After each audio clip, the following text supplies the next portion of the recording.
জগতের প্রেম ভালোবাসাকে আমার দেবদাস নামে ডাকতে ইচ্ছে করে।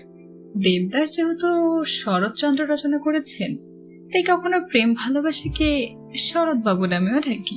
তো এমন একদিন হলো, চৌরাস্তার মোড়ে শরৎবাবুর সাথে আমার হঠাৎ দেখা হয়ে গেল। উনি আমাকে এড়িয়ে যেতে চাইলেন। তিনি হয়তো ভাবছেন আমি প্রেম ভালোবাসার পথ আটকে দাঁড়িয়ে আছি। ঘটনা মিথ্যা নয়, আমি যে রাস্তায় হাঁটি সে রাস্তায় প্রেম ভালোবাসাকে খুঁজেই পাই না। আজ যেহেতু পেয়েছি, পথের সামনে না হয় দাঁড়িয়ে গেলাম, না হয় আজ হাঁটু গেড়ে বসে অনুনয় করে বলবো, ওগো আমাকে একটু প্রেম ভালোবাসা ভিক্ষে দাও। মানুষজন বলা বলি করে প্রেমহীন জীবন ঘাসবিহীন মাঠে পায়চারি করা গরুর মতন। আমাকে একটু প্রেম ভালোবাসা দিয়ে উদ্ধার করো তো। শরৎবাবু খেপে গিয়ে বললেন, এই ছেলে, পথ আটকে দাঁড়িয়ে আছো কেন? শরৎবাবু, আমার প্রেম ভালোবাসার বড়ই অভাব। আমার যে একটু প্রেম চাই, একটু ভালোবাসা চাই। সে যে কিশোর বয়সে একবার উকি দিয়েছিল আমার ঝুলিতে, সে উকিতে না হলো প্রেম, না হলো ছ্যাঁকা। আমার কাছে এসেছো কেন? তোমার প্রেম চাই।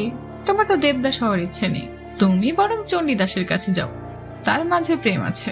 কথিত আছে চণ্ডীদাস রজকিনীর জন্য 12 বছর একই পুকুরে প্রতিদিন বড়শি পেতে মাছ ধরতে যেতেন। এক সময় দেখা গেল চণ্ডীদাস যেদিকটায় বসে বড়শি পেতে বসে থাকে, পুকুরের সেদিকটা শুকিয়ে গেছে, 4 আঙুল পরিমাণ পানি বাকি আছে। রজকিনী যেদিক থেকে পানি নেয় সেই ঘাটের দিকে পানি আছে। 12 বছর পর একদিন রজকিনী কলসি ভরে পানি নেওয়ার সময় প্রশ্ন করলো, এই যে মাছ কি পেয়েছেন? জবাবে চণ্ডীদাস বলল, এই মাত্র একটা ঠোকর দিল। মানে সেই 12 বছরের মধ্যে দুজনের কোনো কথাই হয়নি। চণ্ডীদাসের সাথে দেখা হলো, তিনি বড়শি কাঁদি নিয়ে ফিরে আসছেন। আমি এবারও পথ আটকে দাঁড়িলাম। তিনি আমাকে প্রশ্ন করলেন, কি চাই? শরৎবাবু পাঠিয়েছেন আপনার কাছে, আপনি নাকি আমাকে প্রেম ভালোবাসা দিতে পারবেন। শরৎবাবুর তো মদ খাওয়ার টাকা আছে, দেবদাস হয়ে পড়ে থাকতে পারেন। তাই আমি বড়শি পেতে বসে খেলাম নাকি খেলাম না, মাছ পেলাম নাকি পেলাম না, সেটা না জেনেই তোমাকে পাঠিয়ে দিল। মিয়া, আমি প্রেম ভালোবাসা পেলে তো তোমাকে দেব। 12 বছরে একটা ঠোকর দিল, খানিক বাদে কাকড়া এসে সুতো সহ বড়শি নিয়ে পালিয়ে গেল। এই দেখো, ছিপে বড়শি নেই। আমারই প্রেম নাই, তোমাকে দেব কি? তুমি তোমার বাংলার মিলন ভাইয়ের কাছে যাও, ইমদাদুল হক মিলনের কাছে। তিনি ঘন ঘন প্রেমে পড়েন। এই যুগে তুমি 12 বছর বড়শি পেতে বসে থাকলে প্রেম ভালোবাসা তো দূরের কথা, জীবনে আর বিয়েই করতে পারবে না। ইমদাদুল স্যার মনে হয় ঘন ঘন চা খান, কিন্তু মুখে একটা হাসি লেগেই থাকে। মেয়েরা তো এই হাসি দেখিয়ে প্রেমে পড়ে যাবে। তিনি চায়ে চুমুক দিতে গিয়ে বললেন, শরৎবাবু ব্যর্থ প্রেমিক, জীবনকে শুধু প্রেম বলেননি, পরিণীতার মতো শুদ্ধ প্রেমের জন্ম দিয়েছেন।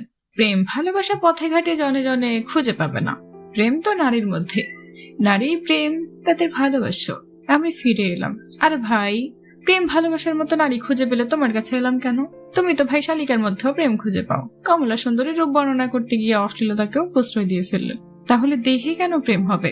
দেহে প্রেম হলে সেই দেহটা নারীরই হতে হবে কেন? উনি বিখ্যাত মানুষ, স্যার মানুষ, ওনার ভুল ধরার যোগ্যতা আমার নাই। বরং হুমায়ুন স্যারকে পেলে রাত্রি নিশীতে খালি পায়ে হলুদ পাঞ্জাবি পরে পথে পথে ঘুরে বেড়াতাম হিমুর মতো।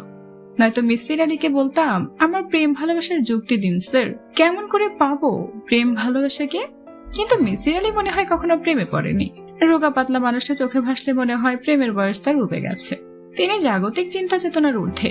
বাড়ি ফিরে আসার পথে এক সুন্দরী নারীর সাথে দেখা। দুর্ভাগ্যে ভরা মাঠে শাড়ি পরে একাকী বসে আছে, যেন কত যুগ পেরিয়ে যাচ্ছে, তবে একটু প্রেম ভালোবাসার অপেক্ষায়। তার পাশে গিয়ে প্রেম ভালোবাসার কথা বলতেই তিনি রেগে গেলেন। বললেন, আমাকে চিনো তুমি? আমি রূপা, আজীবন হিমুর ভালোবাসা পাওয়ার অপেক্ষায় কাটিয়ে দিব।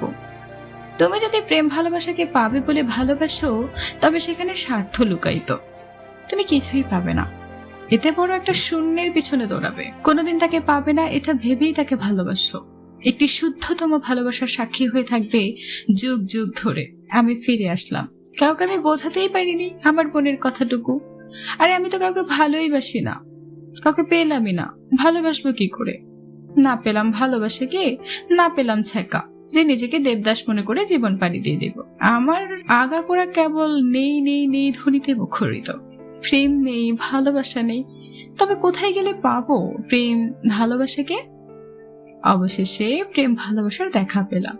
জীবন নদীর মধ্যপথে ভেলাই করে ঘুরে বেড়াচ্ছে প্রেম। আমি তাকে বৃষ্টিতে ভিজতে দেখি, তবে এক পায়ে ডুপুর পরে নাচতে দেখি, সুরলা কণ্ঠে গান গাইতে শুনি, তার কানের কাছে গুজে থাকা ফুলের গ্রানের চারিদিক ভেলার কাছে ছুটে যেতে পারছি না। আমি সাঁতার জানি না, আবার নেই কোনো যে ভেলা, নেই কোনো নৌকা, গলায় নেই সুর যে তাকে সেই সুরে ডেকে আনবো। নৃত্য আমি জানি না আমি যে তার নজর কেড়ে নিব। নদীর পাড়ে আমার কেবল একটা বড় বট গাছ আছে, যেখানে আমি রোজ নিয়ম করে হেলান দিয়ে শুয়ে থেকে প্রেম ভালোবাসাকে দেখতে পাই, কিন্তু ছুতে পারি না। আমি বট গাছের পাতায় লিখে দেব, হে নারী, আমি তোমাকে ভালোবাসি।